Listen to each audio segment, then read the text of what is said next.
Assalamualaikum warahmatullahi wabarakatuh. Halo teman-teman, salam sejahtera bagi kita semua. Semoga selalu dalam keadaan yang sehat dan bahagia. Pada kesempatan kali ini, izinkanlah saya untuk terlebih dahulu memperkenalkan anggota dari kelompok 6 yang terdiri dari saya sendiri, Nesrina Rafifahaya dengan NIM 003 selaku moderator, dan yang kedua ada Maharani Lulu Khairunisa dengan NIM 007. Yang ketiga ada Narista Trisnawati dengan NIM 028, dan yang terakhir ada Nur Afni Amalia dengan NIM 041. Pada kesempatan kali ini, kami kelompok 6 akan mempresentasikan hasil diskusi kami tentang desain model pembelajaran ADI. Nah, topik apa saja sih yang akan kelompok kami bahas? Kami akan membahas 4 topik, yaitu yang pertama, apa itu model pembelajaran ADI. Yang kedua, tahapan-tahapan model pembelajaran ADI.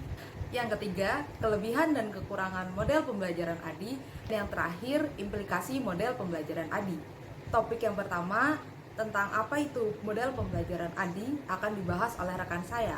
Kepadanya, saya persilahkan. Baik, terima kasih. Saya akan menjelaskan mengenai pengertian model ADI. Model ADI adalah jembatan antara peserta didik, materi, dan semua bentuk media, baik yang berbasis teknologi dan bukan teknologi. Model ini mengasumsikan bahwa cara pembelajaran tidak hanya menggunakan pertemuan kuliah dan buku teks saja, tetapi juga memungkinkan untuk menggabungkan belajar di luar kelas dan memanfaatkan teknologi ke dalam materi pelajaran. Model ADI dalam mendesain sistem instruksional pembelajaran menggunakan pendekatan sistem, di mana esensi dari pendekatan sistem adalah membagi proses perencanaan pembelajaran ke dalam beberapa langkah. Kemudian menggunakan output dari setiap langkah sebagai input pada langkah berikutnya. Untuk selanjutnya yaitu pola model pembelajaran ADI. Pola model pembelajaran ADI memiliki 5 tahapan. Yang pertama ada analisis yang meliputi kebutuhan, tugas, dan kemampuan pelajar. Yang kedua ada desain, meliputi objektif, pembuatan format belajar, dan kegiatan. Yang ketiga ada develop, itu membuat prototipe, pengembangan materi ajar, review, dan sesi pilot. Yang keempat ada implement, meliputi implementasi, pelatihan, dan observasi. Dan yang terakhir ada evaluate, itu awareness, pengetahuan, perilaku, dan hasil. Untuk penjelasan lebih lanjut akan dijelaskan oleh rekan saya. Baik, selanjutnya saya akan menjelaskan mengenai tahapan model pembelajaran ADI. Ada 5 tahapan dalam model pembelajaran ADI. Yang pertama ada tahap analisis. Dalam tahap ini kita akan menganalisis perlunya pengembangan bahan ajar dalam tujuan pembelajaran. Di antaranya adalah analisis kinerja. Analisis kerja mulai muncul masalah yang dihadapi dalam pembelajaran. Yang kedua ada analisis siswa. Analisis siswa merupakan telaah karakteristik siswa berdasarkan pengetahuan, keterampilan, dan perkembangannya yang bertujuan mengetahui tingkat kemampuan siswa yang beragam. Yang ketiga ada analisis fakta, konsep, prinsip, dan prosedur pembelajaran, yaitu bentuk identifikasi terhadap materi agar relevan dengan pengembangan bahan ajar dalam pembelajaran. Yang keempat, ada analisis tujuan pembelajaran, yaitu langkah yang diperlukan untuk menentukan kemampuan atau kompetensi yang perlu dimiliki oleh siswa. Yang kedua adalah tahap desain. Tahap desain meliputi beberapa perencanaan pengembangan bahan ajar, di antaranya adalah penyusunan bahan ajar dalam pembelajaran kontekstual dengan mengkaji kompetensi inti dan kompetensi dasar. Yang kedua ada merancang skenario pembelajaran. Yang ketiga ada pemilihan kompetensi bahan ajar. Yang keempat ada perencanaan awal perangkat pembelajaran. Dan yang terakhir adalah merancang materi pembelajaran dan alat evaluasi. Yang ketiga adalah tahap pengembangan. Pengembangan dalam model ADI berisi kegiatan realisasi rancangan produk yang dalam hal ini adalah bahan ajar. Dalam melakukan langkah pengembangan bahan ajar, ada 2 tujuan penting yang perlu dicapai. Di antaranya adalah memproduksi atau merevisi bahan ajar yang akan digunakan untuk mencapai tujuan pembelajaran yang telah dirumuskan. Yang kedua adalah memilih bahan ajar terbaik yang akan digunakan untuk mencapai tujuan pembelajaran. Yang keempat adalah tahap implementasi.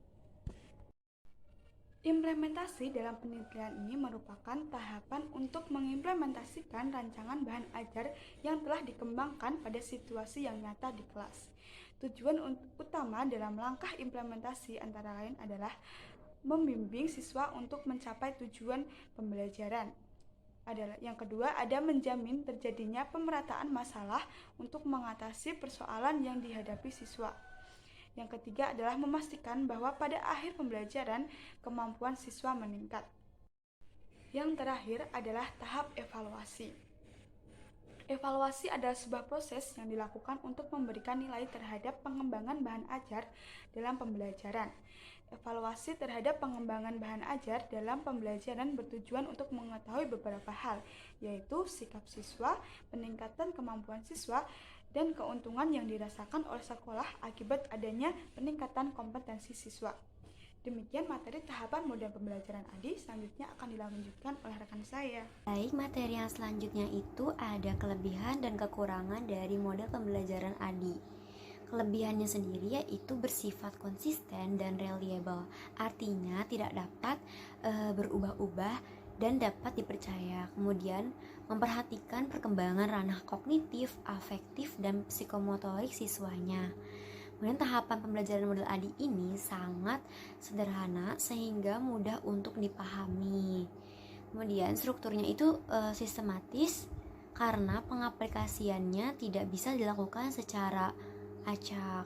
Jadi intinya dari kelebihan dari model pembelajaran ADI itu sendiri ialah sederhana dan mudah dipelajari serta strukturnya itu yang sistematis, seperti yang kita ketahui bahwa model ADI ini terdiri dari 5 komponen yang saling berkaitan dan terstruktur secara sistematis, yang artinya dari tahapan yang pertama hingga tahapan yang terakhir atau yang kelima dalam pengaplikasiannya ini harus secara sistematis.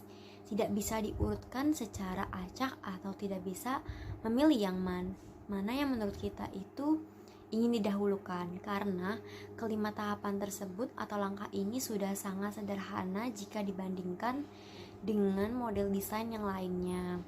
Sifatnya yang sederhana dan terstruktur dengan sistem, maka model desain ini akan mudah dipelajari oleh para pendidik. Kekurangan dari model pembelajaran ADI. Yang pertama itu, di tahap analisis model pembelajaran ADI ini bisa dibilang memerlukan waktu yang cukup lama dalam pengerjaannya. Kemudian, analisis dan perencanaan harus hati-hati agar bisa mencapai hasil yang diutamakan dari keseluruhan proses pengembangannya.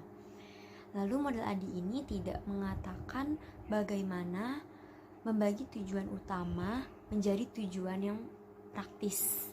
Nah, jadi intinya dari kekurangan dari model desain pembelajaran ADI ini adalah dalam tahap ini analisis memerlukan waktu yang lama. Dalam tahap analisis, pendesain atau pendidik itu diharapkan mampu untuk menganalisis 2 komponen dari siswa terlebih dahulu dengan membagi analisis menjadi 2, yaitu analisis kinerja dan analisis kebutuhan. Yang ini nantinya akan menjadi pengaruh lamanya proses penganalisis siswa sebelum tahap pembelajaran itu dilaksanakan. 2 komponen ini merupakan hal yang penting karena akan mempengaruhi tahap mendesain pembelajaran yang selanjutnya. Ialah implikasi dari model desain pembelajaran ADI, yaitu penerapan pembelajaran ADI membiasakan siswanya untuk bertindak aktif mencari jawaban atas masalah, keadaan, atau situasi yang dihadapi dan menarik kesimpulan melalui proses berpikir yang kritis, logis, dan sistematis. Kemudian, pengajaran berdasarkan masalah yang dikembangkan untuk membantu siswa agar mengembangkan kemampuan berpikirnya, pemecahan masalah, dan kemampuan intelektualnya, sehingga menjadikan siswa otonom dan mandiri dalam proses pembelajaran. Kemudian metode pengajaran yang dilaksanakan dalam model ADI ini meliputi melaksanakan studi kasus, diskusi pemikiran kritis, pembelajaran berbasis masalah, dan proyek laboratorium. Artinya diskusi di dalam kelompok menyebabkan komunikasi ilmiah yang berkorelasi secara positif dengan peningkatan pencapaian hasil belajar yang optimal. Di lain sisi, pengalaman untuk melatih siswa untuk berpikir kritis ini diperlukan agar siswa dapat menganalisis dan mengevaluasi suatu permasalahan serta dapat memecahkan permasalahan tersebut dengan tepat. Lalu, peranan guru dalam kegiatan pembelajaran ADI ini yaitu memediasi dan memfasilitasi siswa selama kegiatan pembelajaran itu berlangsung. Jadi, pembelajaran dengan model ADI ini dapat membangun keterampilan berpikir siswa. Lalu juga dapat digunakan dalam melakukan pengembangan strategi serta bahan pelajaran yang berkaitan dengan kebutuhan warga belajarnya. Salah satu hasil dari produk pengembangan ADI ini yaitu adanya modul pembelajaran. Nah, setelah pembahasan yang disampaikan oleh rekan-rekan saya tadi, dapat ditarik kesimpulan bahwasannya model pembelajaran ADI sangat membantu dalam merancang program belajar mengajar dengan menggunakan berbagai jenis media. Model ini menggunakan beberapa langkah, yaitu analisis, desain atau perancangan, pengembangan, implementasi, dan evaluasi. Semua langkah ini berfokus untuk menekankan pengajaran kepada peserta didik dengan berbagai cara belajar, di mana peserta didik itu diwajibkan untuk berinteraksi dengan lingkungan mereka dan tidak secara pasif menerima informasi dari guru maupun dari lingkungan mereka.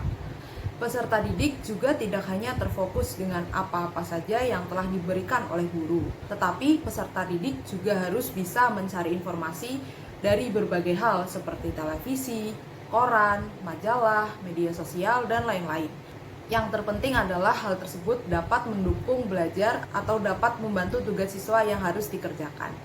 Sekian presentasi dari kelompok 6, kurang lebihnya mohon maaf. Wassalamualaikum warahmatullahi wabarakatuh. Dadah!